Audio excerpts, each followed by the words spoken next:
Après avoir lavé les puissants mufles roux de ses vaches, curé l'aiguille et la litière, troussé son jupon lâche à hauteur des genoux, ouvert, au jour levant, une porte à chatière, Cato, la grasse enfant, la pataude, s'assied.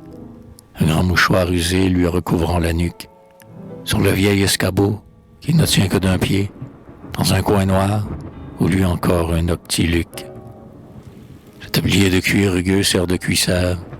Les pieds sont nus dans les sabots. Voici sa pose.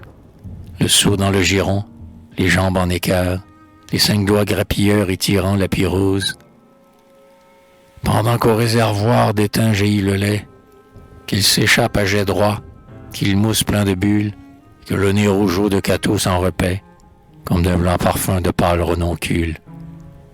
C'est sa besogne à l'aube, au soir, au cœur du jour, de venir traire, à pleine empoignade, ses bêtes, en songeant d'un œil vide aux bombances d'amour, au baiser de son gars dans les charnelles fêtes.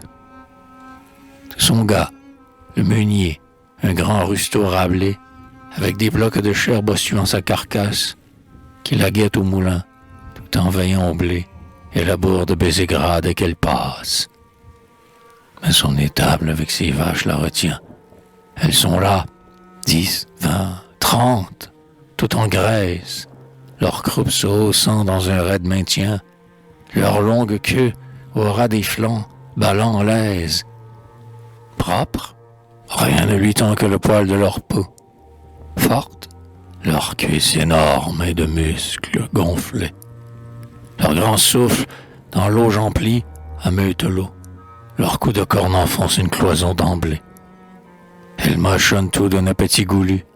Glands, carottes, navets, trèfle, sainfoin, farine. Le col allongé droit et le mufle velu, avec des ronflements satisfaits de narines. Avec des coups de dents donnés vers le panier, où Cato fait tomber les raves qu'elle ébarbe, avec des regards d'eau fixés sur le grenier, où le foin, par les trous, laisse flotter sa barbe. L'écurie est construite à plein torchis. Le toit, très vieux, très lourd, couvert de chaume et de ramée, sur sa charpente haute étrangement s'assoit, et jusqu'au mur étend ses ailes déplumées. La lucarne du fond permet au soleil de chauffer le bétail de ses doux chignés, et le soir, frappé d'un clignement d'œil, les marbres blancs et roux des croupes alignées.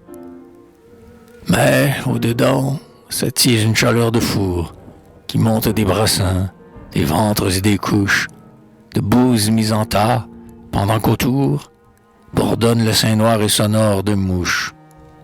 Et c'est là qu'elle vit, la pataude, bien loin, du curé qui sermonne et du fermier qui arrache, qu'elle a son coin d'amour dans le grenier à foin, où son garçon meunier la roule et la saccage.